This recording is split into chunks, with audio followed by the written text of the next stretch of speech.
നിലമ്പൂർ ഉപതെരഞ്ഞെടുപ്പ് ഫലം.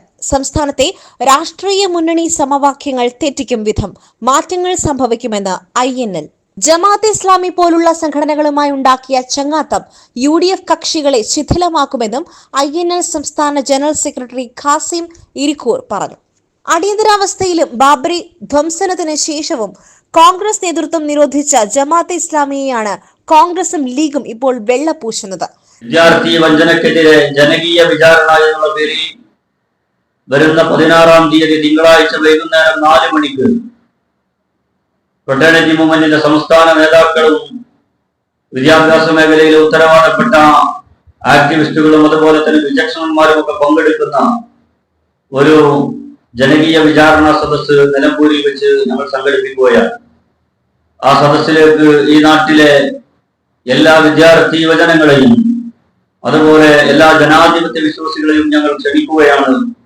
എല്ലാ മാധ്യമ പ്രവർത്തകരുടെയും സഹകരണവും പിന്തുണയും ഉണ്ടാകണമെന്ന് അറിയിക്കുകയാണ്.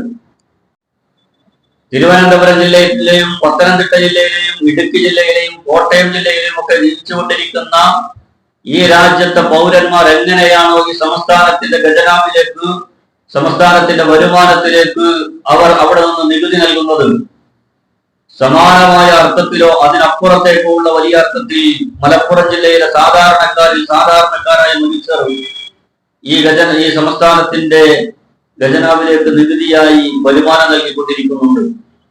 അതുകൊണ്ട് തന്നെ ആനുപാതികമായ അർത്ഥത്തിൽ ആ വരുമാനത്തിൽ നിന്ന് ഈ സംസ്ഥാനത്തിനകത്തുള്ള എല്ലാ മനുഷ്യർക്കും വിഭവ വിതരണം നടത്തുക എന്ന് പറയുന്നത് അത് വിദ്യാഭ്യാസ മേഖലയിൽ മാത്രമല്ല, ആരോഗ്യരംഗത്ത്, ഗതാഗത രംഗത്ത്, അതുപോലെ വ്യാവസായിക രംഗത്ത് എല്ലാ മേഖലകളിലും ഒരു നാടിന്റെ പുരോഗതിക്ക് വേണ്ടി എല്ലാ അർത്ഥത്തിലുമുള്ള സഹായങ്ങൾ നൽകുക എന്ന് പറയുന്നത് സർക്കാരിന്റെ ബാധ്യതയാണ്. ജമാഅത്തെ ഇസ്ലാമി മുൻകാലങ്ങളിൽ അവരുടേതായ കാരണങ്ങൾ പറഞ്ഞ് മുന്നണികൾക്ക് അതീതമായി പല സ്ഥാനാർത്ഥികൾക്കും വോട്ട് കൊടുത്തിട്ടുണ്ട്. അതൊന്നും അവരുമായി ഉണ്ടാക്കിയ ഒരു തരത്തിലുള്ള ചർച്ചയുടെയും ധാരണയുടെയും അടിസ്ഥാനത്തിലായിരുന്നില്ല.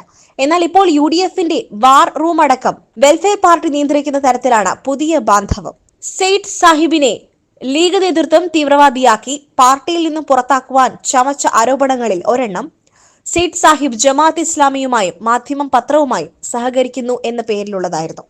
ജമാഅത്തുമായി ലീഗ് പുതിയ രാഷ്ട്രീയ ബന്ധം സ്ഥാപിച്ചതിനാൽ സെയ്ദ് സാഹിബിന്റെ കുടുംബത്തോടും അദ്ദേഹത്തെ സ്നേഹിക്കുന്ന സമൂഹത്തോടും ലീഗ് നേതൃത്വം മാപ്പ് ചോദിക്കണമെന്നും നിലമ്പൂർ പ്രസ് ക്ലബിൽ നടത്തിയ വാർത്താസമ്മേളനത്തിൽ INL സംസ്ഥാന ജനറൽ സെക്രട്ടറി ഖാസിം ഇരിക്കൂർ ആവശ്യപ്പെട്ടു. വാർത്താസമ്മേളനത്തിൽ ജില്ലാ president Samad Thayyil, general secretary CP Abdul Wahab, ജില്ലാ ഭാരവാഹികളായ നാസർ ചെനക്കലങ്ങാടി, പറാട്ടി കുഞ്ഞാൻ, PV ഹംസ എന്നിവരും പങ്കെടുത്തു.